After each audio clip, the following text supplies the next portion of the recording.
안녕하세요. 예정대로라면 다음 달에는 결혼식을 올렸을 20대 후반의 여성입니다.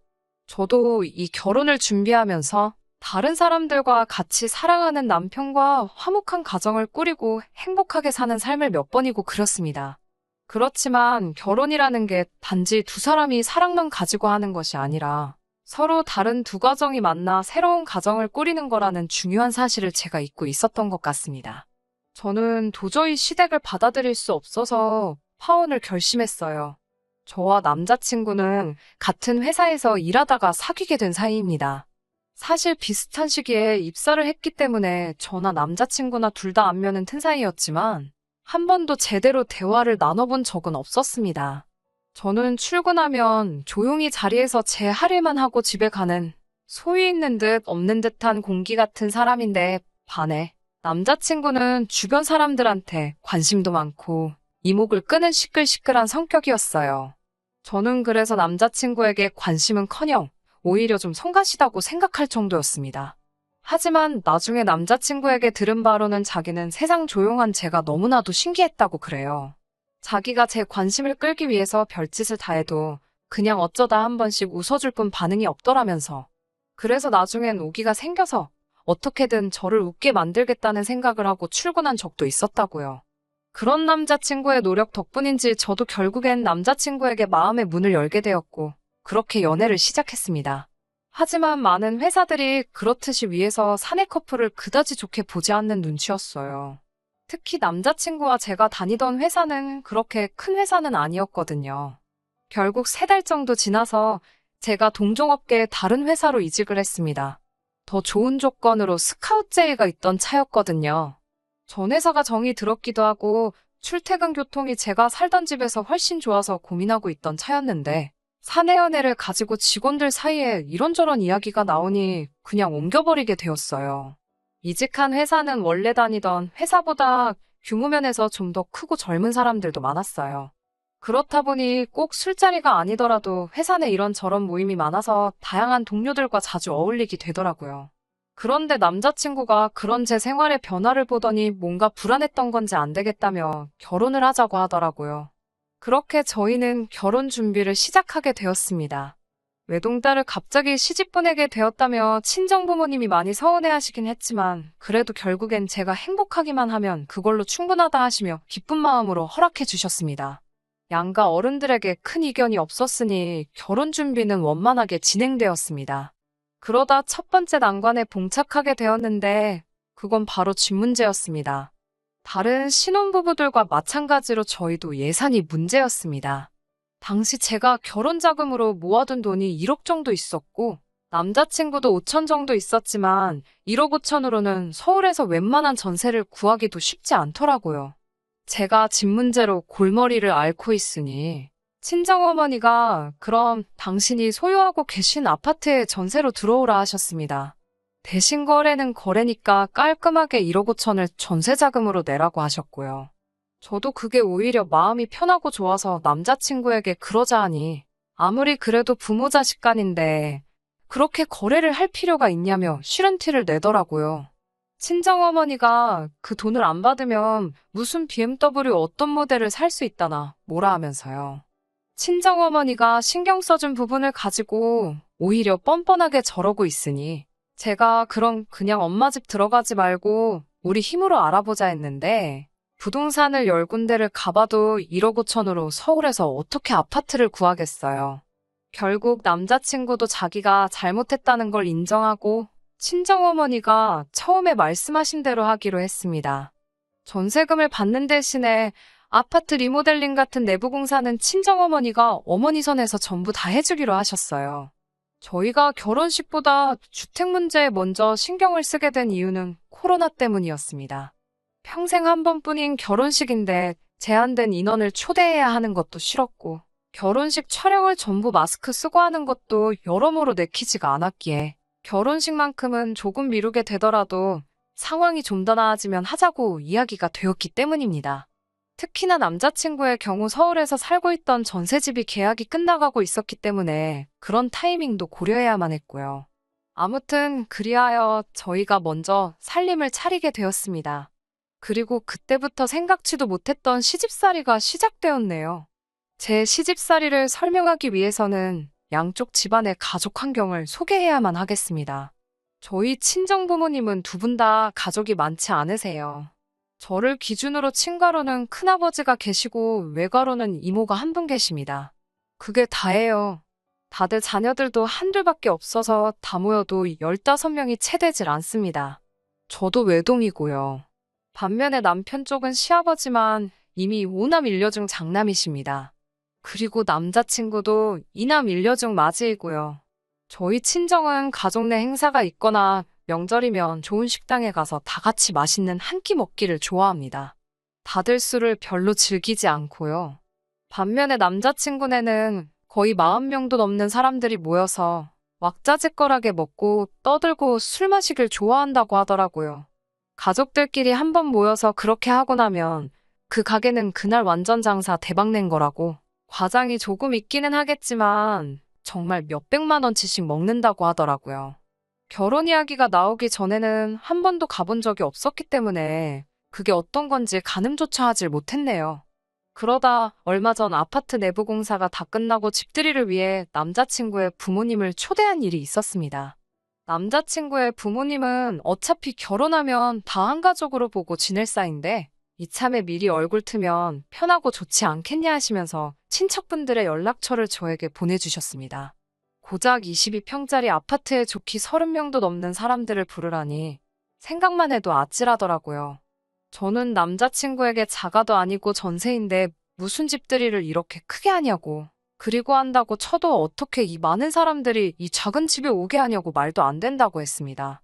하지만 남자친구는 왜 해보지도 않고 안 된다고 하냐면서 아버지가 우리 자랑하고 싶어서 그러시는 거니까 그냥 좀만 참으라고 부탁하더라고요.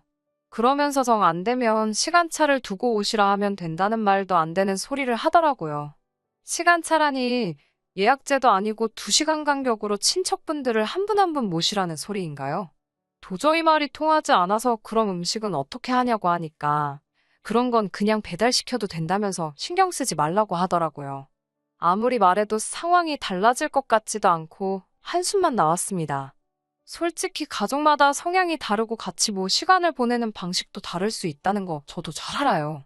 제 방식이 옳다는 게 아니고 그분들 방식이 잘못된 것도 아니지만 아무리 생각해도 22평 아파트에 그것도 아무리 저희 어머니 소유라지만 제 집도 아닌 새 들어 사는 전셋집에 그 많은 사람들을 불러서 집들이를 해야 한다니 말도 안 될 소리더라고요.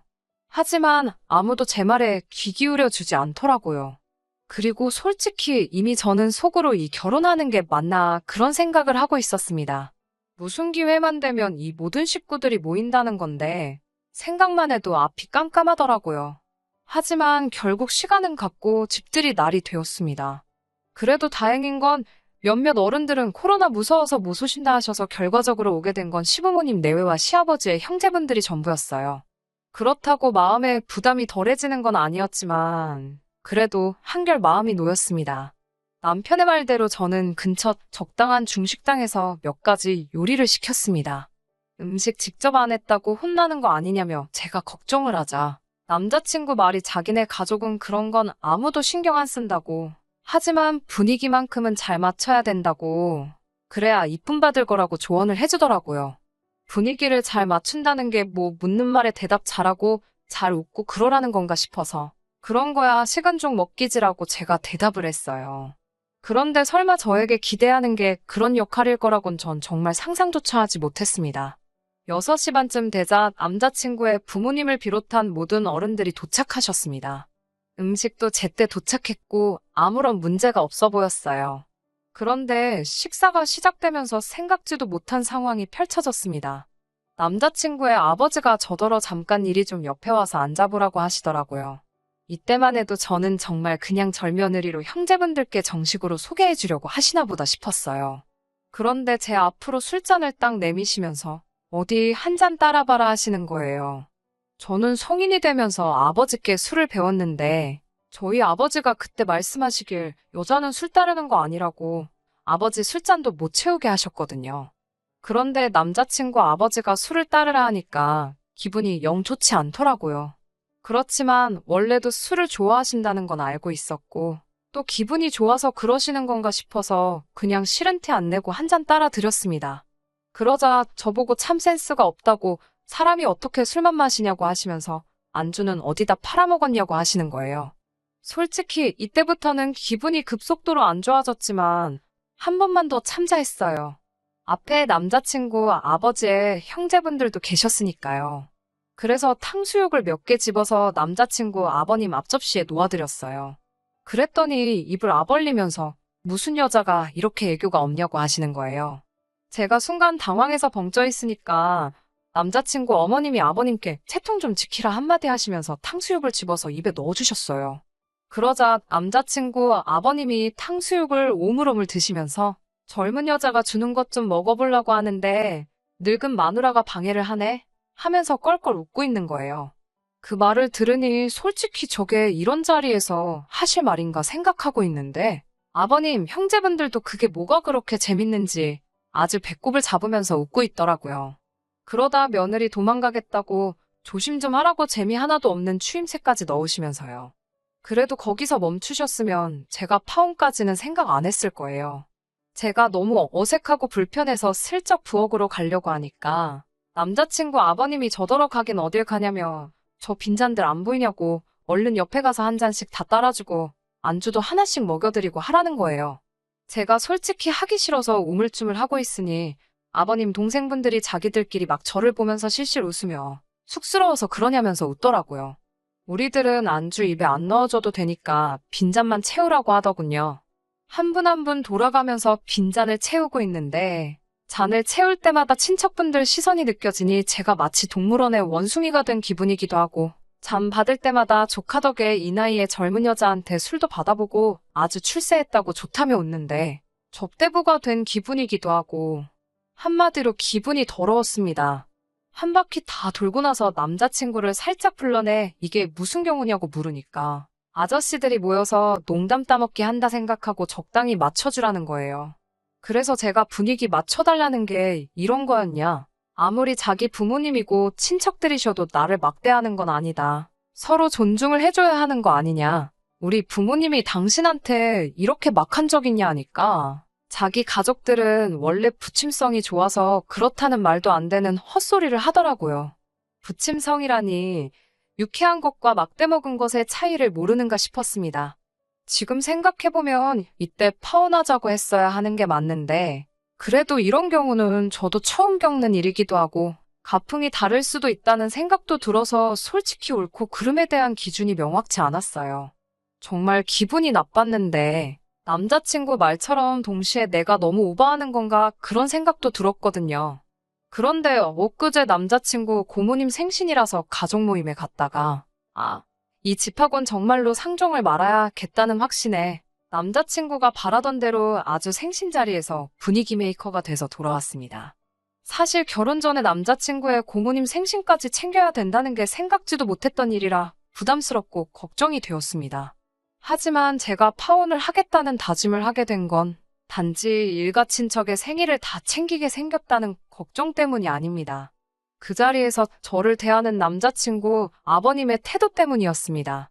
그날은 토요일 저녁이었는데 생각했던 것보다 교통사정이 좋지 않아서 다른 사람들보다 늦게 도착하게 되었습니다.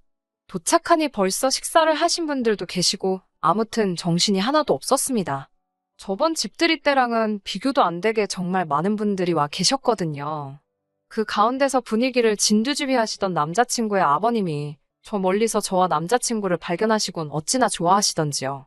그러더니 벼랑간 저더러 이리 와보라고 하시더니 술병을 딱 손에 쥐어주시면서 저보고 돌아다니면서 빈잔 있으면 다 따라드리고 오라는 거예요.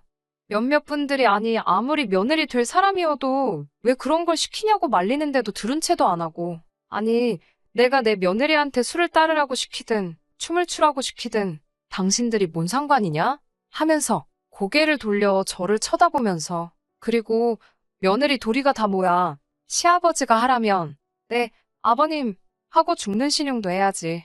안 그러냐 아가야? 하시는 거예요. 그 말을 듣는데 진짜 어이가 없고 나를 이렇게 생각하고 계시는구나 싶더라고요. 그때야 우리 결혼하고 살 신혼집 집들이었으니 주인공이라서 그렇게 했다고 치더라도 이번에야 말로 네 하고 아버님 장단 맞춰드리면 그 순간 내 팔자는 내가 내 손으로 직접 풀지 못할 때까지 꼬아버리는 거다라는 생각이 딱 드니까 이대로는 안 되겠다 싶더라고요. 저는 술병을 다시 남자친구의 아버님 손에 쥐어드리고 저는 그런 며느리가 되어드릴 자신이 없다고 말씀드렸습니다. 그러자 남자친구가 깜짝 놀라더니 저를 잡아 끌고 구석진대로 가더라고요. 그러더니 저더러 미쳤냐며 제정신이냐고 어디 사람들 있는 데서 시아버지들 사람한테 그렇게 반응을 하냐고 친척들 앞에서 자기랑 자기 아버지 망신 줄 생각이냐고 성질을 내더라고요. 어서 돌아가서 죄송하다고 하고 애교도 부리고 해서 아버님 기분부터 풀어주라고 성질을 부리고 돌아가더라고요. 혼자 잠깐 가만히 서서 그냥 이대로 집으로 돌아가 버릴까 하는 생각이 드는 찰나에 누가 선물로 가져온 건지 샴페인 병이 하나 보이더라고요. 그래서 그 병을 집어들고 다시 안으로 들어갔습니다. 술 따르기 싫다고 한 예비 며느리가 술병을 들고 들어오니 남자친구가 아버님 귓속에다가 대고 뭔가 속삭이더라고요. 아마도 자기가 저를 잘 타일렀으니 아버님 말에 이젠 거역을 하지 않을 거다. 이런 이야기를 했을 거예요. 아버님이 언짢으신 표정을 하고는 잔을 들고 제 앞으로 걸어 나와서 그래, 네가 감히 어른 말을 거역해?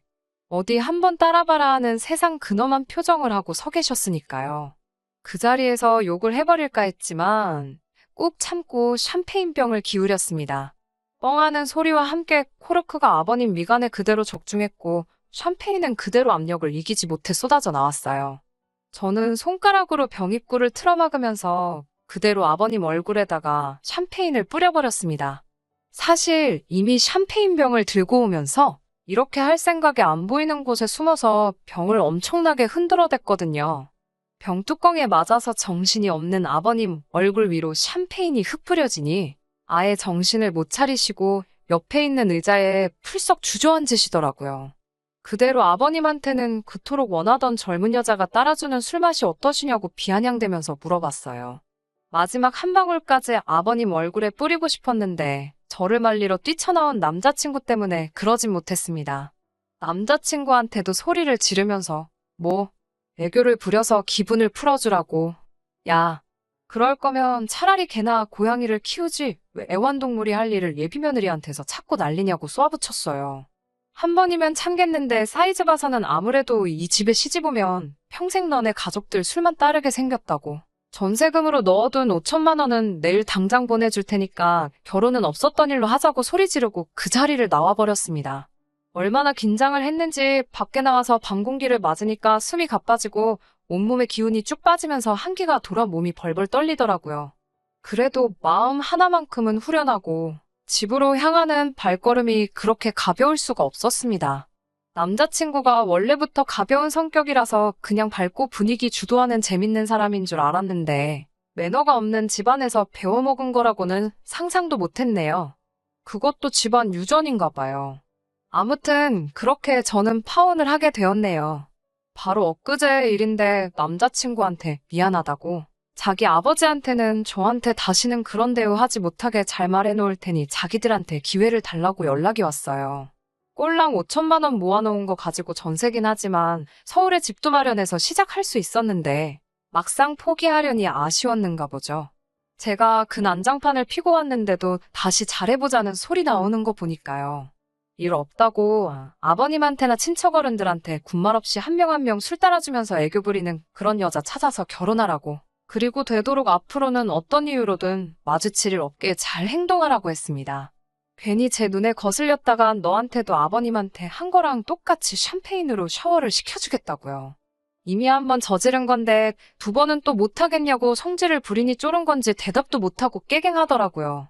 자꾸 연락이 와서 신경 쓰이기는 하는데 절대로 용서하지 않을 거고 다시 만나지 않겠다고 제 스스로 다짐하고 있습니다. 아무래도 이혼보다는 파혼이 낫잖아요. 괜히 결혼했다가 이혼녀 딱지 붙을 뻔했는데 오히려 이렇게 빨리 결단을 내려서 행동에 옮긴 제 자신한테 뿌듯하기까지 하네요. 남자친구한테 연락하지 말라는 문자 하나 보내고 차단해버린 뒤에 이렇게 사연 한번 적어봤습니다. 끝까지 들어주셔서 감사합니다. 오늘의 사연은 여기까지입니다. 구독과 좋아요, 알람 설정 부탁드리고 더 좋은 사연으로 다시 찾아뵙겠습니다. 감사합니다.